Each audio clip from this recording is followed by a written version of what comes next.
Чечено-ингушский объединенный музей, хотя и существовал для двух народов, но однако в 1972 году был организован участником Великой Отечественной войны, инвалидом Великой Отечественной войны Туганом Мальцаговым музей боевой и трудовой славы. Так он назывался и являлся общественным музеем. Но в 1978 году по его ходатайству перед Министерством культуры Российской Федерации и Министерством культуры Республики этот музей стал Назранским историческим музеем, который просуществовал до образования нашей республики 4 июня 1992 году.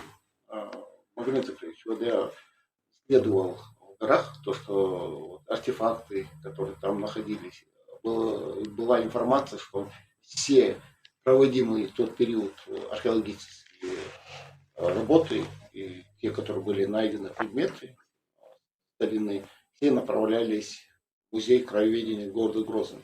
Да.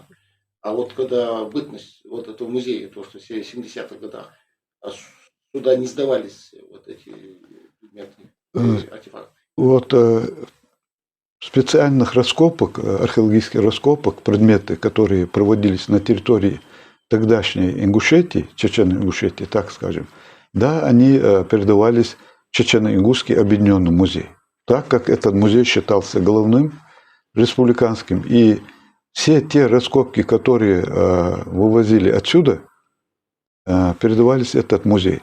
Но однако и наш музей сюда передавались какие-то предметы археологические, которые находили жители республики.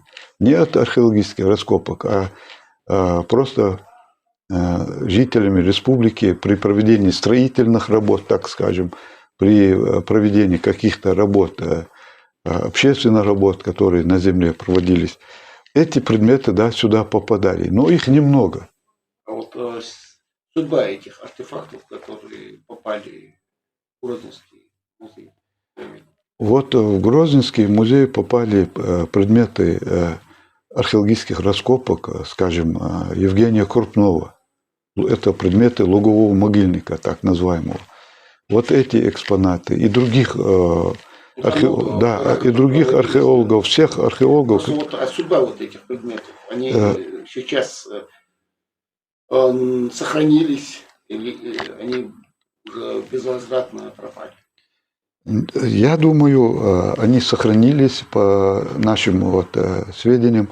Эти экспонаты, которые археологические экспонаты, особенно после раскопа, которые передавались в Чечено-Ингушский музей, они сохранились. Но сколько их сохранилось, в каком количестве, нам неизвестно. Вот мы на днях при поддержке нашего руководства, благодаря нашему министру культуры Залине Исраильяновой, по договоренности с прежним министром культуры Чеченской Республики Хакимат Рамзановной Кадыровой, по договоренности мы получили 4 единицы камня от Траба Ерды. Вот и наш министр культуры, и я в том числе устно задали этот вопрос о судьбе других экспонатов музея, этого Чечено-Ингушского объединенного музея, которые принадлежат ингушскому народу.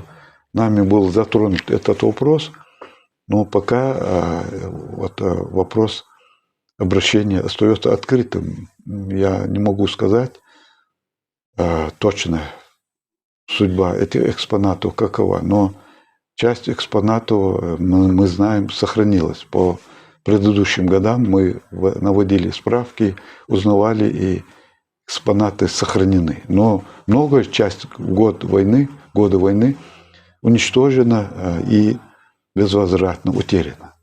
А вот я как-то освещал тему проведения археологических работ на нашем комплексе Кельи.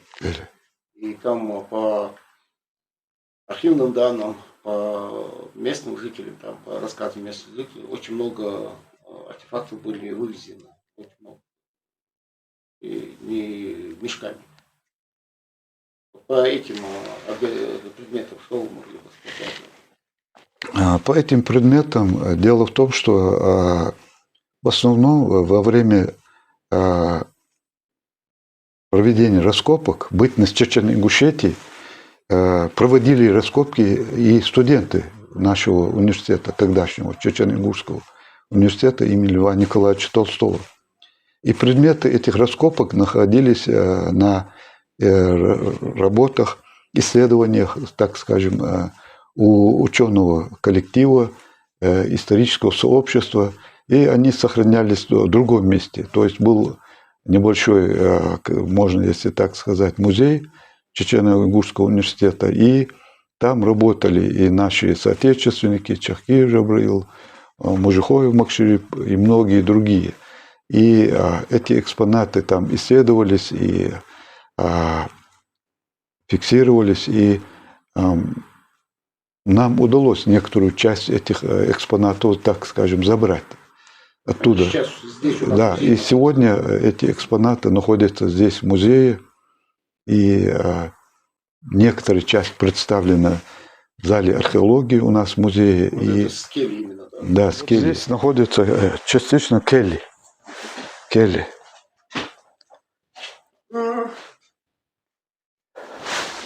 Исследовательская работа над этими экспонатами продолжается, и мы приглашаем историков наших, и историков университета, и заинтересованных в этом вопросе исследователей обратиться к нам и работать над этой частью экспонатов. Почему? Потому что и эти, и другие экспонаты, которые сегодня находятся в нашем музее, ждут часа своего исследования, и чтобы были отвечены многие вопросы по нашим башенным комплексам и по равнинным памятникам и многое другое. Почему? Потому что вот мы, когда говорим изученность башенных комплексов, некрополей, мавзолеев, склепов, храмов Горной Ингушетии, носит, можно сказать, очень узкий характер. То есть погребальные памятники исследованы в горах Ингушетии благодаря тому же вот Евгению Крупнову, и Семенову, и многим другим, Мужихоеву Макширипу. И работа эта вот до конца не исследована и не проведена. Я так думаю. Я говорю о вещах, которые я могу говорить. Поэтому эта работа должна быть продолжена. Вот я неоднократно на наших совещаниях республики говорил, что надо создать группу исследователей из авторитетных ученых сегодняшней Ингушетии, Кавказа и России, чтобы провести комплексное исследование памятников наших башенных комплексов. Почему? Потому что вот сегодня наметилась тенденция реставрации наших башенных комплексов, склепов, мавзолеев, храмов. И вот недавно мне стало известно, что наконец-то будут проводиться исследования, экспертизы, так скажем, материала, антропологического материала, то есть захоронений. До сих пор генетических исследований, я так говорю, не проводилось, никаких серьезных, не за советский период и сегодня к нынешнему вот времени. Вот в советское время это и не было принято работать над этим материалом, так скажем, если это не было обозначено там, на федеральном уровне. А с потерей нашей автономии мы утеряли и все, потому что никаких исследований серьезных не проводилось в советское время, скажем, части так Ингушетии, так скажем, если не считать труд средневековой Ингушетии Крупного Евгения. И поэтому, мне кажется, сегодня должна быть поставлена задача над всесторонним исследованием наших башенных комплексов. Почему? Потому что это не там несколько десятков, а несколько тысяч объектов башенных комплексов, храмов, мавзолеев, склепов, скажем. Работа должна быть вот проведена. так как это является не только нашим ингушским наследием, это наследие Кавказа, это наследие мира, России. Керамика килийская. Очень много килийских наконечников стрел, килийские сабли, мечи есть. Это в основном скели, да? Вот. Да, килийские. 14-15 век. Так, у нас. Датировку как определяли? Направляли, да? Никуда мы не направляли, но вся керамика, она имеет свои особенности. Форма ручки, форма крепления ручки, состав глины, который дает нам примерно. Вот, где находится холодное оружие? Ну, дело в том, что у нас помещений не так много, и поэтому мы меняли экспозицию, часть ушла опять в хранилище. Ну, в основном все в хранилище. А здесь что-нибудь есть? Не осталось. Были там оружие, мы убрали. Здесь у нас новые поступления, это Цори и биштовские вещи. Это у мы нас поменяли. Цори, да? Да, это Насколько я Цори. помню, это Цори. Это Цори и бишт. 2 витрины мы поменяли тоже. Это в этом какие году. вещи? Периодически меняем мы. Да, очень много женских украшений. Это височные подвески. Разных видов. Есть спутницы, есть в форме виноградные лозы, подвески, привески. И здесь предметы из железа, как орудие труда. Здесь ножницы, ножи, кинжалы, наконечники стрел, кресала. И даже есть металлическая курительная трубка. Очень удивительный экспонат. Это. Пуи тоже, кажется, находили. Ну, пока до нас Пуи. Вы еще Но, не в дошли, да? принципе, у нас в музее есть и Пуй, вот там экспонаты лежит из Пуи. экспонат из Пуи, вот в этом камни столе. там, Пожалуйста. В зале. Да. В другом зале находится. Ну, из Пуи нам их сдали на временное хранение, потому что подразумевали, что будет... Вот подвески. Вот здесь некоторая часть Пуи. Пуи, вот курильница Пуи. Да, вот я помню, курильницу находили. Это тоже как бишки, да? Да. Ну, это бишки. более раннего периода. Здесь вот интересен вот такой вот зооморфный глиняный бычок. Это где? Вот. Вот это, да? Тоже довольно интересный экспонат.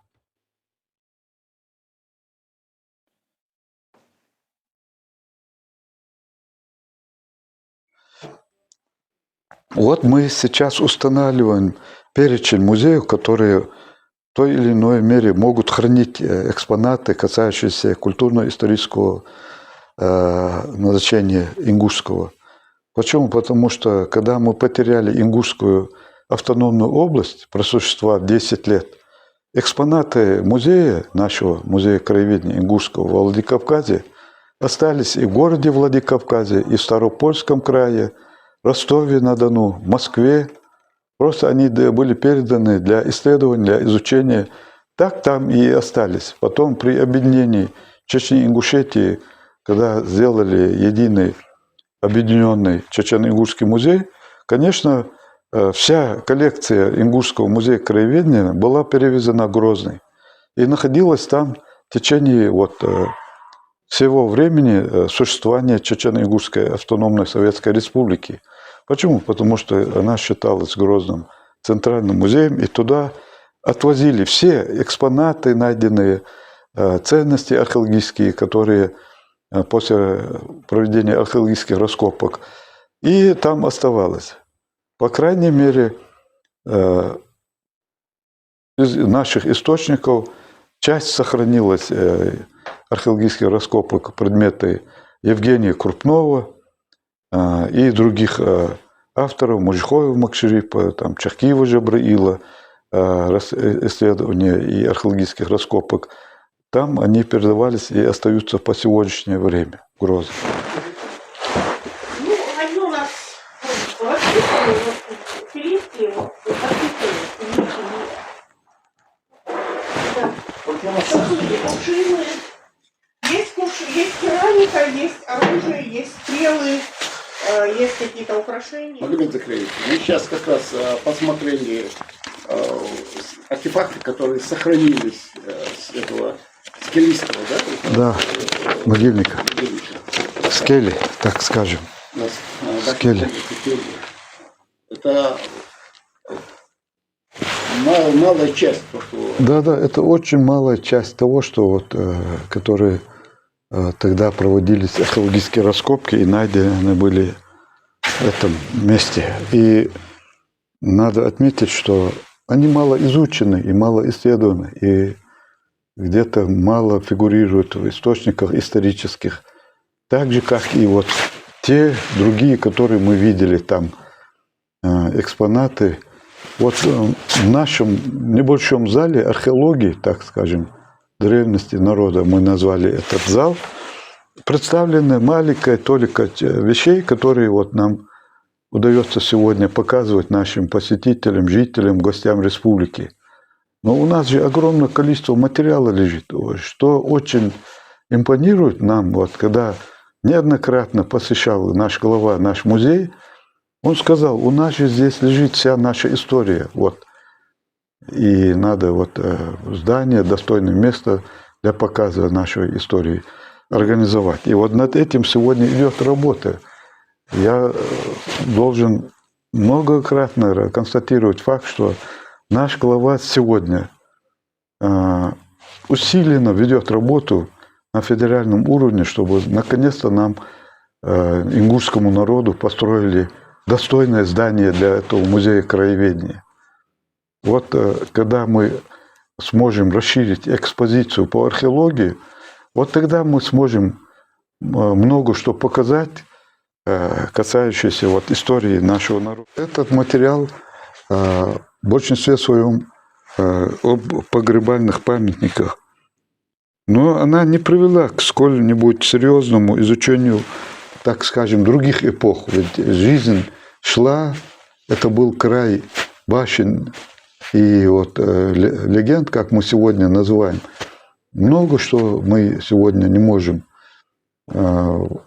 сказать. Почему? Потому что этот материал лежит большим вот, количеством в нашем музее, а раньше то, что исследовали, до нас не дошли источники или утеряны в связи с тем, что трагичная судьба народа в прошлом веке, да, музеи и архивы, ничего сегодня мы не получили. А вот из самых больших вот артефактов, с какого вот башенного комплекса у нас есть музей? Вот если мы говорить будем сегодня об количестве башенных комплексов, с одного Бишт, да, с Бишт, вот мы можем около 2000 единиц хранения сказать, только с Бишта. Есть там и около 1000, да, других башенных комплексов, но вот это вот благодаря сегодня Михаилу Сауырбековичу Гуцериеву, первым был отреставрирован Бишт.